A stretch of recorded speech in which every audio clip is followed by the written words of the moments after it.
I swear, if they don't make an SH Figure Arts with a ton of interchangeable faces for Chiyu, I will be sorely disappointed. This week, we opened surprisingly with a new buffer featuring all of this season's main characters. Well, that's nice, even though they'll probably just change back to Nodoka and Ramlet next week, but still, nice. Though they also need to work on their timing a little.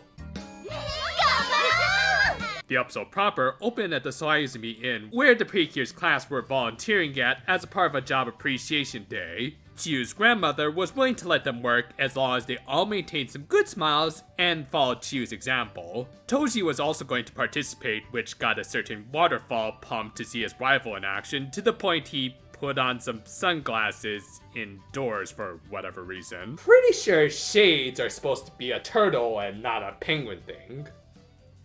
Man, it took me a while to make a Piplup reference. Meanwhile, in the Byogen Kingdom, the king, in a fairly smart move, told his other two minions to go through the Mega Part upgrade. Yes, in terms of tropes, that's just setting them up for defeat, but from a story standpoint, it makes sense. Waiwaru was of course planning on doing it even if his king didn't tell him to do it, resulting in him turning into the most buff member of KISS ever. However, Daisen wasn't going to do it just yet because really, he's too cool to follow the big face's orders. Well, that, and obviously he's going to be the final general of this season. Take your bets, take your bets. $10 says this is going to end with a Gold Princess finale. Do I have any takers? Do I have any takers?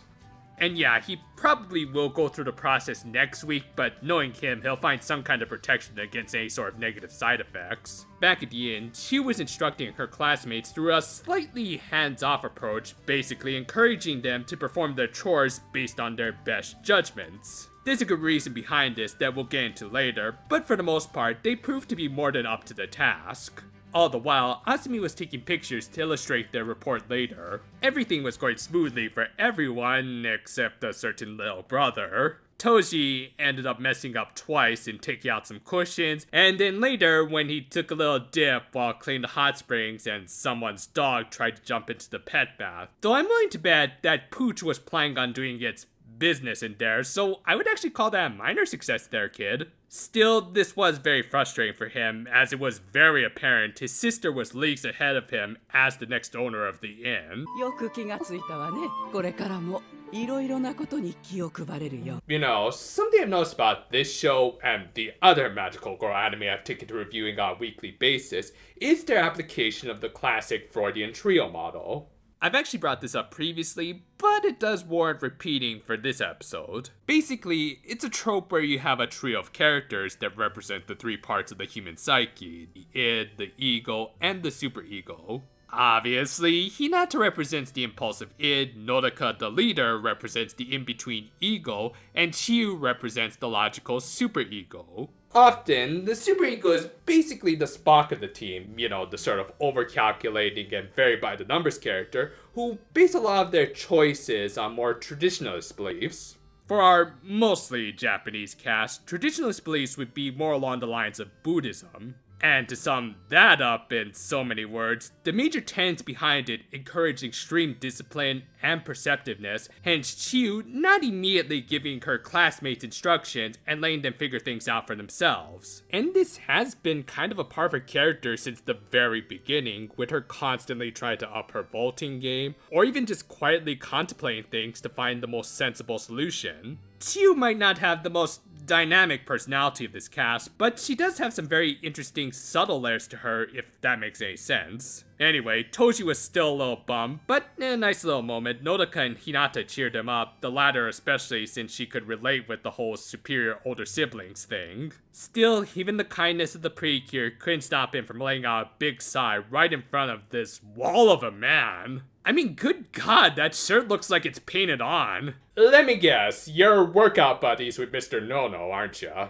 But yeah, Mr. Powers here, and no, I'm not kidding, that's why his name is a homonym for, was able to laugh off Toji's slightly rude gesture, but not so much his sister, who gave him a firm scolding. As someone who trained in Zen Buddhism for several years, I can tell you, I was scolded a lot for showing even the slightest sign of exhaustion. I mean, training at that monastery was not at all easy, but in the long term, I would say it was extremely rewarding.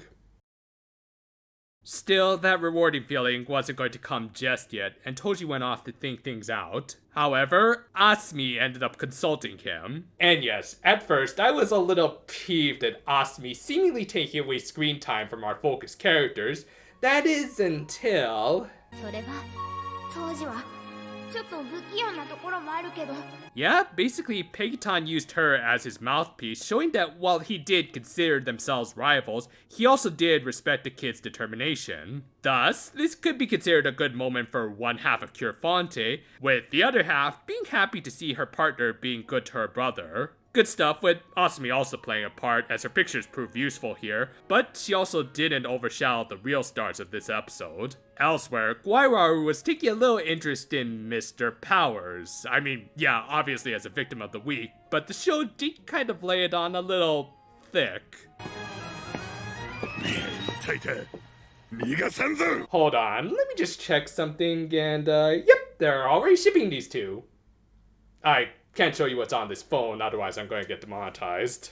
But yeah, by the looks of it, the Giga Byokens are going to be the new standard monsters of the week, with Guaiwaru making a Hulk Byoken, at least it's not a hipster Hulk. The Precure engaged it, discovering Mr. Powers, and okay, I know I'm supposed to feel bad for this guy, but why did they have to make it look like he's flexing really hard?